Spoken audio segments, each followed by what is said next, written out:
বাদারঘাটের প্রয়াত বিধায়ক জননেতা দিলীপ সরকার, ওনার বড় ভাই রাজকুমার সরকার, উনি ভারতের জাতীয় কংগ্রেসে যোগদান করেছেন। কিন্তু আমরা মনে করি প্রয়াত বিধায়ক দিলীপ সরকার বাদারঘাটের উনি প্রত্যেকটা মানুষের জননেতা উঠে ওনার কর্মের মধ্যে দিয়ে, কাজের মধ্যে দিয়ে উনি বাদারঘাটের প্রত্যেকটি ভারতীয় জনতা পার্টির কার্যকর্তাদের আদর্শ পুরুষ হয়ে উঠেছেন।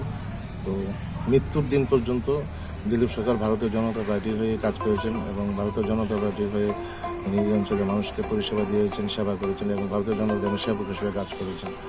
এবং বাদারঘাটের প্রত্যেকটা যুবকের কাছেই দিলীপ সরকারের প্রতিটা যুবকই দিলীপ সরকারের ভাইয়ের মতো ছিল। তো একজন গিয়েছে এখানে ভারতীয় জনতা পার্টির এই জায়গাতে কোনো চিন্তার বা কোনো আলাদা করে এটা ভাবার বিষয় না। উনি গিয়েছে, ওনার এটা সম্পূর্ণ ব্যক্তিগত বিষয়।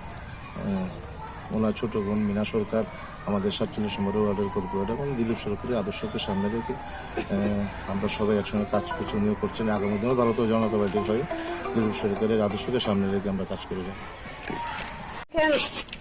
কংগ্রেসের ত্রিপুরাতে কোনো ভীতি নেই, বিজেপির জন্য ভালোই হয়েছে। একজন গেছে, তার ওনার সঙ্গে কেউ যায়নি। আর আমরা সপরিবারে তো আছি, বিজেপিতে আছি। কে গিয়েছে? রাজকুমার সরকার, আমার বড় ভাই।